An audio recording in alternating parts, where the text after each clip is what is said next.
All right, let's do a deep dive today. We're looking at Julius Evola. Oh, Evola. Yeah, his A work. fascinating guy. It really is a blend of some unusual things. You've got philosophy and esotericism and politics. Politics, too, yeah. And we're trying to figure out, can you actually reconcile his ideas with Orthodox Christianity? Yeah, that's the big question, isn't it? It's a tough one. Because on the surface, you think, well, how can he... This is a guy who was an Italian baron, fought in World War I, was super into the occult. Often, that seems at odds with Christianity, right? Right. But that's why this article, Baptizing Evola, caught our eye. Yeah. They're really trying to bridge that gap. It seems paradoxical, almost like how can you baptize, so to speak, somebody who is so rooted in paganism into Christianity? How do you even start to do that? Well, I think that's where Evola's traditionalism comes in. Right. He just absolutely rejected modernity, full stop. Yeah. He was advocating for a return to a pre-Christian, Indo-European pagan past. Just really going way back. Way back.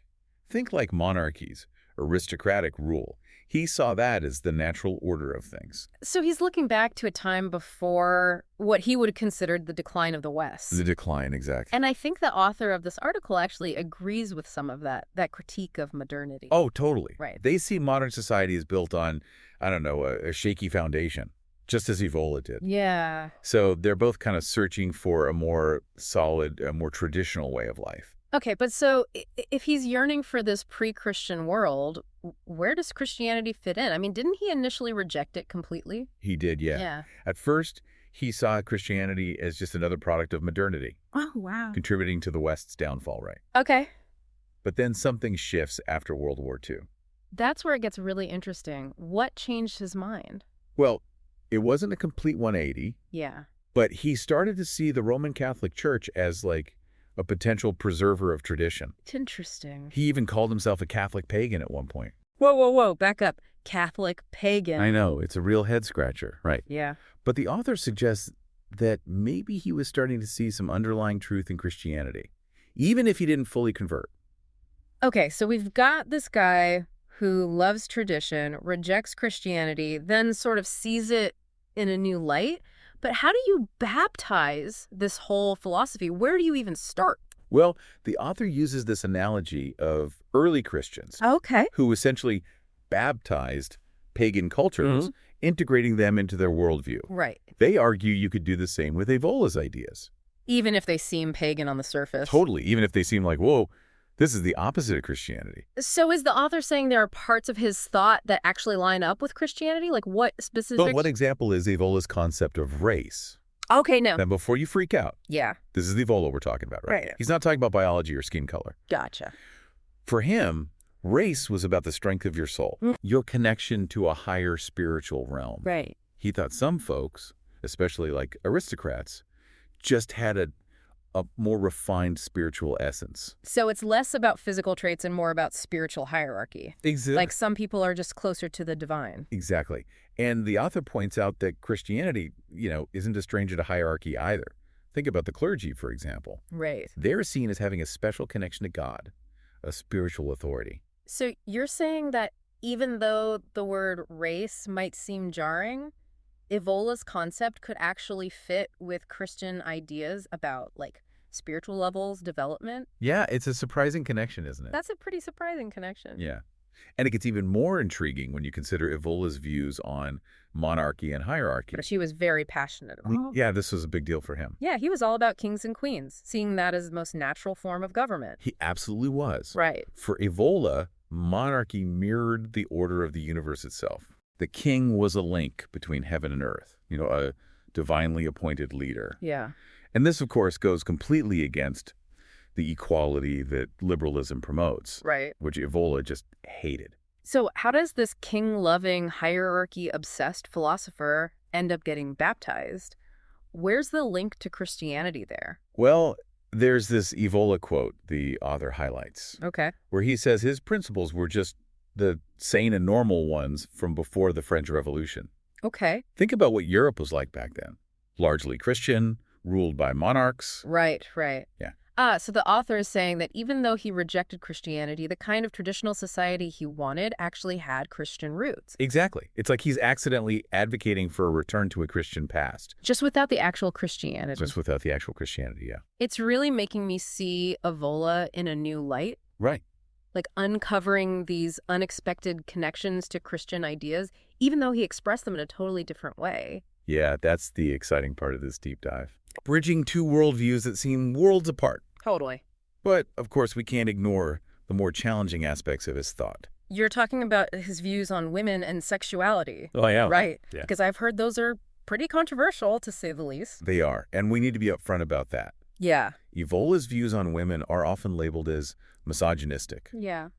He believed men and women were fundamentally different and that women were meant to serve men. Right. He was also into things like sex magic, which, complicates things even further. Okay, so how does the author even attempt to baptize those ideas? They don't try to justify them or downplay them, Yeah. that's for sure. Right. The author acknowledges how problematic these views are, Right. but they try to understand them within Evola's traditionalist worldview. Oh. They even suggest that Evola's interest in sex magic and celibacy might, in a roundabout way, connect to certain Christian practices. Wait, hold on. How do you compare something like sex magic to Christianity? Yeah, to be clear, the author isn't saying they're the same thing at all, Right. but they point out that celibacy, as a way to purify yourself spiritually or reach a higher state of consciousness, has been a part of various mystical traditions, including some branches of Christian thought. Okay, so it's more about recognizing a shared interest in the power of celibacy, even if the reasons and practices are totally different. Right. The author is looking for those surprising points of overlap, Right. where seemingly opposite worldviews might unexpectedly meet.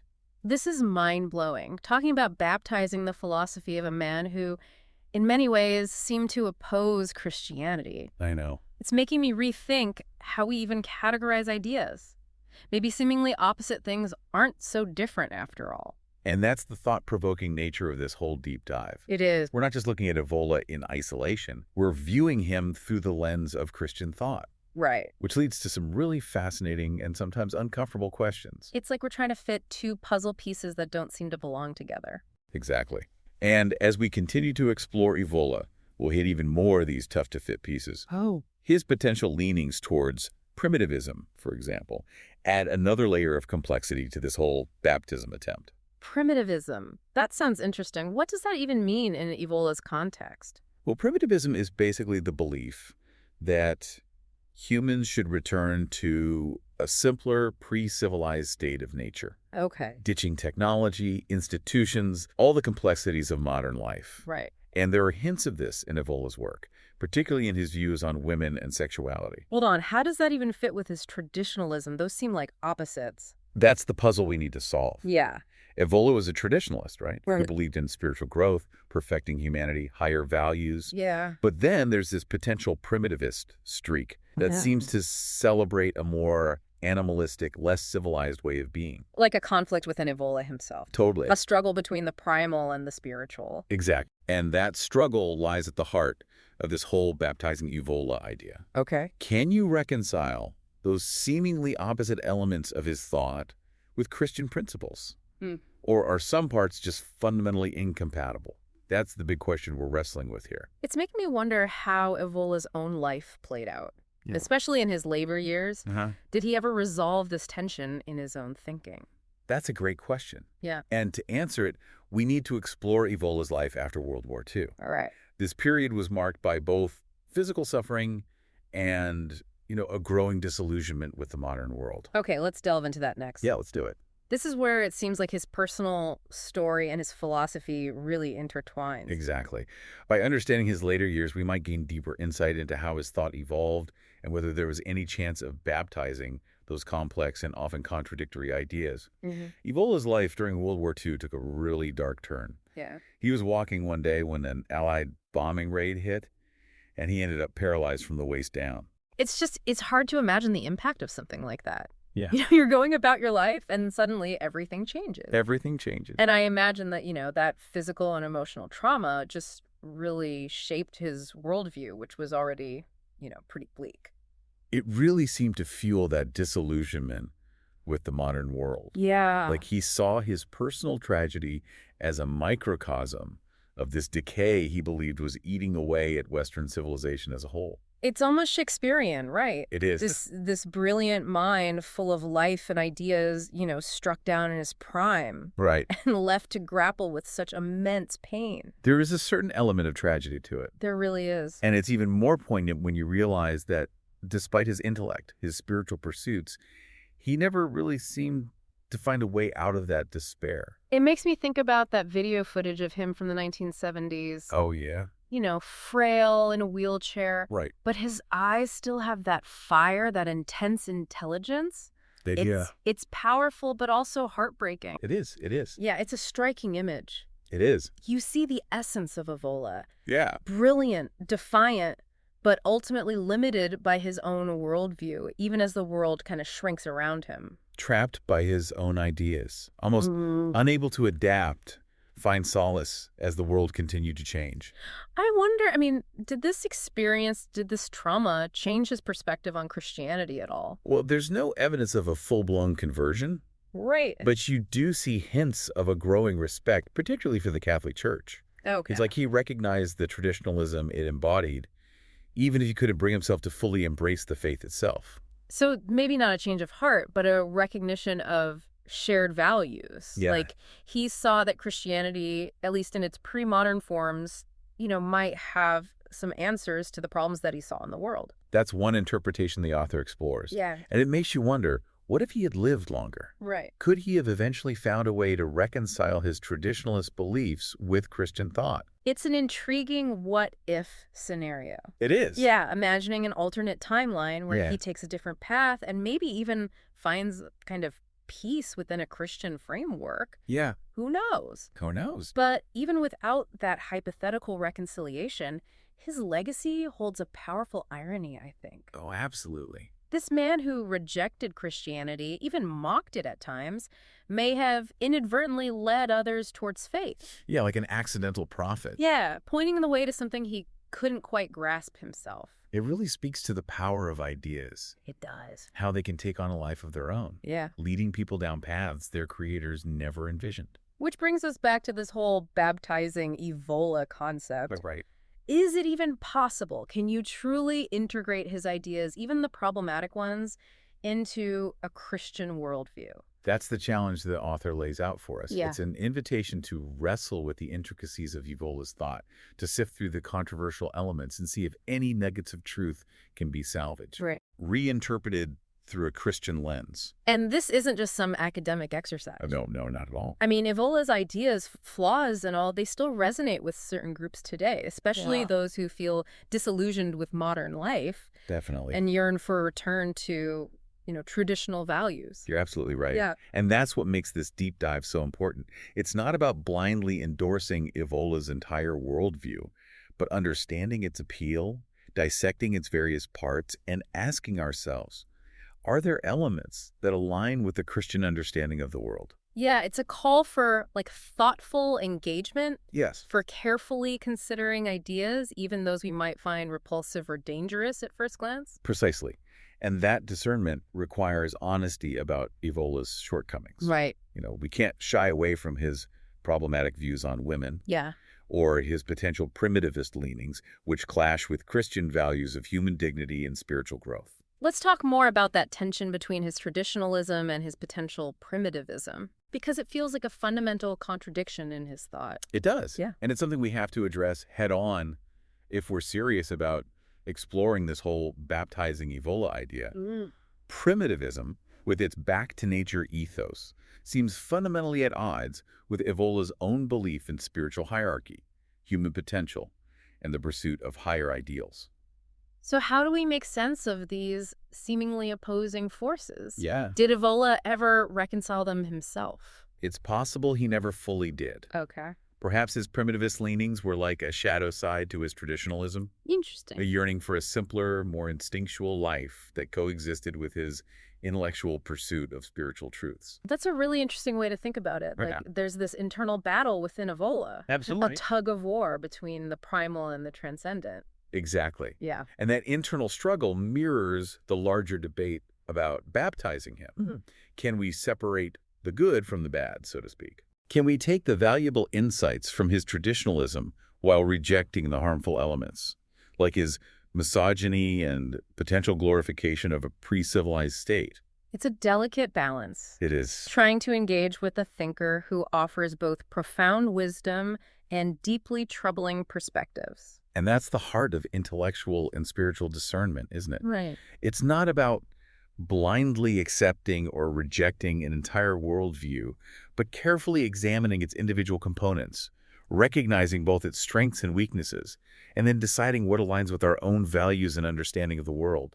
It makes me think about how we have to be active participants in the way we consume information. Yes. We can't just passively absorb it. Right? We need to engage with it critically, Absolutely. question it, and Right. ultimately make our own judgments about what we accept and reject. You're spot on. Yeah, And this deep dive into Evola is a perfect example of that critical engagement. right. It's about asking tough questions, Yeah. wrestling with complex ideas, and ultimately forming our own informed opinions, even if they differ from the author's perspective or challenge our own preconceived notions.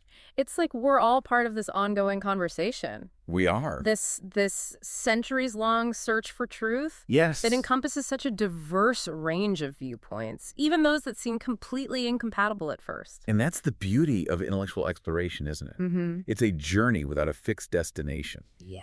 A process of discovery that pushes us to broaden our thinking, deepen our understanding, and become more informed and discerning individual. This is making me want to dive deeper into his work myself. I encourage you to do so. Yeah, to read his writings firsthand and really grapple with these complex ideas on my own. I think that's a fantastic impulse. Yeah. And I encourage you to do so with a critical eye, always keeping in mind the nuances and contradictions we've discussed. Right. Evola is a challenging thinker, He is. but engaging with his work can be incredibly rewarding. It forces us to confront uncomfortable truths and wrestle with fundamental questions about human nature and the meaning of tradition. It's almost like he's holding up a mirror to our society, Yeah, forcing us to confront our own anxieties about modernity right. and our own longing for a more meaningful traditional way of life. Yes, exactly. Huh.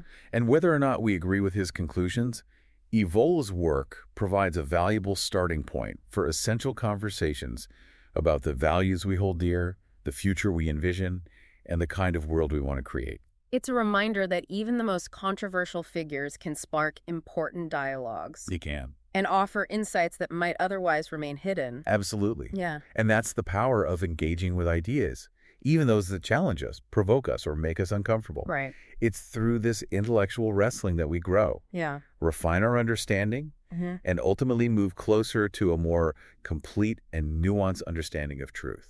This deep dive has really given me a lot to think about. It's definitely broadened my understanding of Evola and the ongoing debate about his legacy.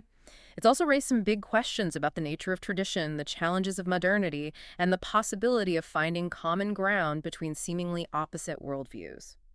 And those questions are what fuel further exploration, further dialogue, and a continued search for understanding. It feels like we've only just scratched the surface of this complex and fascinating topic. You're right, we have. Yeah, And that's the beauty of a deep dive. it is. It's an invitation to keep exploring, keep asking questions, and keep searching for those elusive nuggets of truth that can illuminate our understanding of ourselves and the world around us. So where do we go from here? Well, What's the next step on this journey of intellectual discovery? I think the article we've been discussing, Uh, Baptizing Evola, is an excellent place to start. Right. It provides a solid framework for understanding Evola's thought, highlights the key areas of debate, and encourages us to grapple with the possibility of reconciling his ideas with a Christian perspective. It's a great roadmap for anyone who wants to delve deeper into this fascinating and often controversial subject. Exactly. Yeah. And it's crucial to remember that this is an ongoing conversation, Right. a debate that's still unfolding. Yeah. There aren't any easy answers, no definitive conclusions. It's about embracing the process of inquiry, It is. wrestling with those difficult questions, and ultimately forming our own informed judgments. You've got it. Yeah. That's the essence of true intellectual and spiritual growth. As we wrap up this part of our deep dive, Yeah. I'm filled with a sense of wonder. Good. I want to explore further. Great. And I have a newfound appreciation for the power of ideas to challenge, provoke, and ultimately expand our understanding of the world. And that's a wonderful place to be. It is. Curious, engaged, and open to the ongoing process of discovery. As we've been going through all this with Evola, Yeah. I keep wondering what he would think about all this, this baptizing concept. Oh, man. Would he be on board? Would he be horrified? It's a tough one to guess, right? It really is. He was so complex. Yeah. And often contradictory. So, Absolutely. it's hard to say for sure. Right. I mean, remember, he spent a good chunk of his life just vehemently rejecting Christianity, Yeah. seeing it as a weakening force on that traditional world that he admired. Another symptom of modernity. Totally. Yeah. Another nail in the coffin of Western Civ, as he saw it. But then there's that shift in his later years, like we talked about, Right. where he starts to see the Catholic Church in a new light, almost like a potential guardian of traditional values. Yeah, almost like a last bastion of tradition Right. in this sea of modernity. So, I don't know, maybe a part of him might actually see some merit in trying to connect his ideas with Christian thought, It's possible. even if he never fully embraced the faith himself. I think it's definitely within the realm of possibility. Yeah. I mean, he was so invested in preserving tradition. Right. So if he saw Christianity as a potential means to that end, Yeah. Perhaps he'd be open to the conversation. right. Even if he ultimately, disagreed with the conclusions. It's almost like he's throwing down a challenge to those who come after him, Totally. daring them to grapple with his ideas. Search for the truth within them, Yeah. even if that truth leads to a place that he couldn't personally go. That's what makes this whole discussion so interesting. It really is. We're not just dealing with abstract philosophical concepts here. Wow. We're engaging with a real person. Right. Complex, Yeah. flawed individual Uh-huh. whose work continues to, challenge and provoke us. It does, even Mhm. today. Yeah, It reminds us that ideas have a life of their own. they do. They can evolve, take on new meanings, inspiring journeys their originators might never have imagined. Exactly.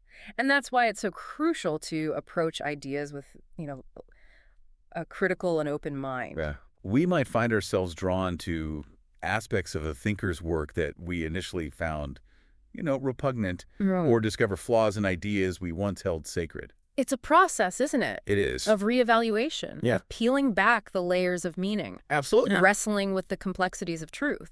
That's what makes this deep dive into Evola so rewarding, I think. It really is. It's not about arriving at a definitive answer or endorsing his whole worldview. Right. It's about expanding our own understanding, Yeah. challenging our assumptions, and engaging in a dialogue that can enrich our own, intellectual and spiritual journeys. So last question. Yeah. If Evola were here with us right now, listening to this conversation, Oh, boy.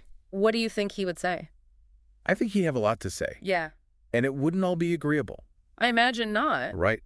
He might challenge our interpretations, point out flaws in our logic, and vehemently defend the very aspects of his thought that we find most problematic. He wouldn't make it easy for us. He would not. But that's part of what makes engaging with his work so fascinating, right? Totally, yeah. He forces us to think critically, He does. to defend our positions, and to confront uncomfortable realities.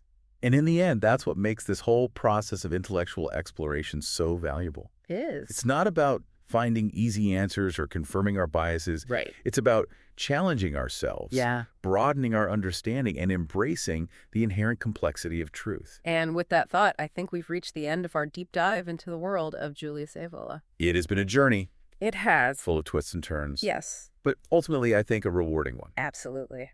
And for those of you listening who are intrigued by this exploration, I encourage you to check out the article that sparked this conversation, Yes. Baptizing Evola. A great read. It's a fascinating read that will challenge you to think deeply about tradition, modernity, and the enduring power of ideas. And remember, keep those minds curious and those questions coming. Until next time, happy exploring.